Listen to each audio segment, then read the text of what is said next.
Society election में voting करने का सही तरीका क्या है, क्या आप मुझे बता सकते हैं?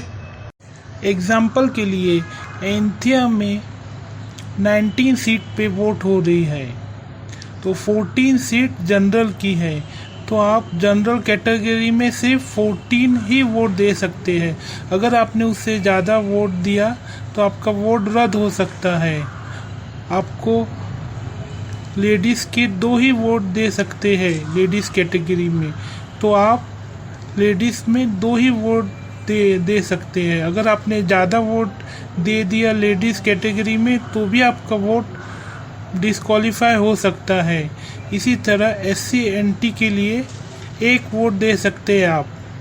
अगर आपने 1 से ज़्यादा वोट दिया तो भी आपका पूरा का पूरा वोट कैंसिल हो जाएगा। इस तरह 1 वोट OBC के लिए है, तो आपको OBC के अंदर 1 ही वोट दे सकते हैं। अगर आपने 1 से ज़्यादा वोट दिया तो आपके सभी वोट कैंसिल हो जाएंगे।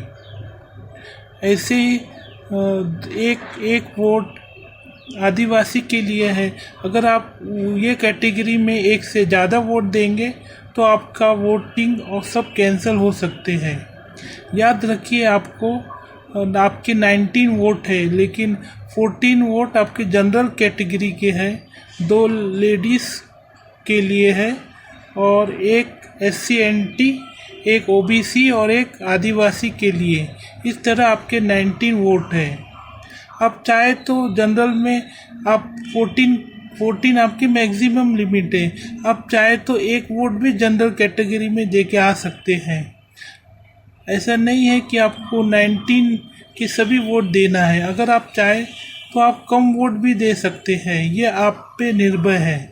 लेकिन अगर आपने मैक्सिमम वोट दिया कोई भी कैटेगरी में उसके लिमिट से, तो आपके पूरी की पूरी आपकी वोटिंग कैंसिल हो सकती है। तो ध्यान रखिए इस बात का। धन्यवाद हम इलेक्शन की इंफॉर्मेशन देने के लिए। सही तरीके से वोट देना बहुत ही ज़रूरी है। गलत तरीके से अगर आप वोट दे दिए तो आपके वोट कैंसिल होने का भी खतरा है। Thank you for the good this information.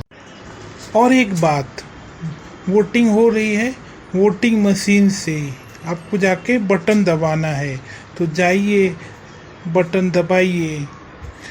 आपको वोटिंग मशीन में आपको चिन्ह मिलेंगे और जो कैंडिडेट है उसका नाम भी मिलेगा। तो चिन्ह याद रखिए, आपको जो कैंडिडेट का देना है और उसका नाम। जाइए अपना वोट कास्ट कीजिए।